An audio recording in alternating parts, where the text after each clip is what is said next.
আগাও আগাও direct action আগাও তো আগাও রাজপথ ছাড়ি নাই শেখ হাসিনার ভয় নাই জয় বাংলা জয় বাংলা জয় বঙ্গবন্ধু জয় বঙ্গবন্ধু কে বলে রে মুজিব নাই মুজিব সারা বাংলায় শেখ হাসিনা লড়বে চলছে লড়াই চলবে শেখ হাসিনা চলবে আমরা আছি আর সময় নাই আমেন আগাও আগাও রিকশা নিয়ে ওদিকে তাকাই আস্তে আস্তে এমন আস্তে মুজিব ঘরে ঘরে আমার ঠিকানা পদ্মা যমুনা তোমার আমার ঠিকানা মুজিব সারা বাংলায় চলছে লড়াই চলবে শেখ হাসিনা লড়বে শেখ হাসিনা লড়বে চলছে লড়াই চলবে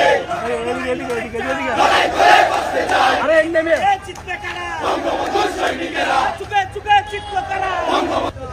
বীর গুন্ডারা direct action direct action I am নেমে দাও বাবা ডাইরেক্ট অ্যাকশন ডাইরেক্ট অ্যাকশন সামনের বছর ঈদটা আপনাদের ভালো আসবে অনেকের খারাপ হবে কিছু লোকের তো ভালো হবে কিছু লোকের খারাপ হলে আর সব লোকের ভালো হবে আচ্ছা গতকালকে ঈদ ছিল ঈদ উপলক্ষে প্রধানমন্ত্রী নরেন্দ্র মোদী ব্যক্তিগতভাবে শেখ হাসিনাকে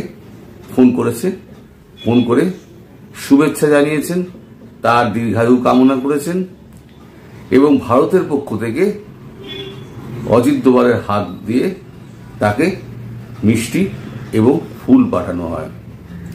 শুধু প্রধানমন্ত্রী নন অজিত দোভাল নন বিদেশ থেকে ফোন করেছেন ডক্টর জয়শঙ্কর রাজনাথ সিং অমিত শাহ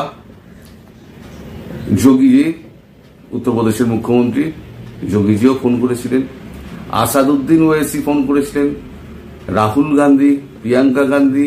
সবাই ব্যক্তিগতভাবে ফোন করে তাকে অখিলেশ যাদব এর মধ্যে রয়েছে উত্তরপ্রদেশের আমাদের বিরোধী নেতা অখিলেশ যাদব তিনিও ফোন করেছিলেন বিহারের লালু প্রসাদ যাদবের ছেলে তেজস্বী যাদব তিনিও ফোন করেছিলেন মানে মোটামুটি সারা ভারতবর্ষে যত নেতা আছে সবাই তাকে ফোন করে শুভেচ্ছা বার্তা পাঠিয়েছেন শুভেচ্ছা জানিয়েছেন এবার যেটা শোনা যাচ্ছে মোদীজির সঙ্গে প্রায় 20 মিনিট মতো 20-22 মিনিট মতো কথাবার্তা হয়েছে কি কথা হয়েছে সেগুলো কিন্তু আমি জানি না আমাকে জানতেও চাইবেন না সেগুলো একদম দুজনের মধ্যেকার কথাবার্তা কিন্তু ঈদের শুভেচ্ছা বিনিময় কতক্ষণ কথাবার্তা হবে 2 মিনিট 3 মিনিট স্বাস্থ্যের খোঁজ খবর নিতে আরো 2 মিনিট ধরলাম টোটাল 5 মিনিট তাহলে বাকি যে 17 মিনিট কি 15 মিনিট রইল সেই 15 মিনিট 17 মিনিটে কি কথাবার্তা হলো সেটাও একটা বড় প্রশ্ন এখন মানে গত শনিবার থেকে দেখা যাচ্ছে কূটনৈতিক মহলে খুব দৌড়ঝাঁপ হচ্ছে বিশেষ করে বাংলাদেশ ডেস্ক মার্কিন ডেস্ক ইউরোপিয়ান ডেস্কগুলো ব্রিটেন ইউকে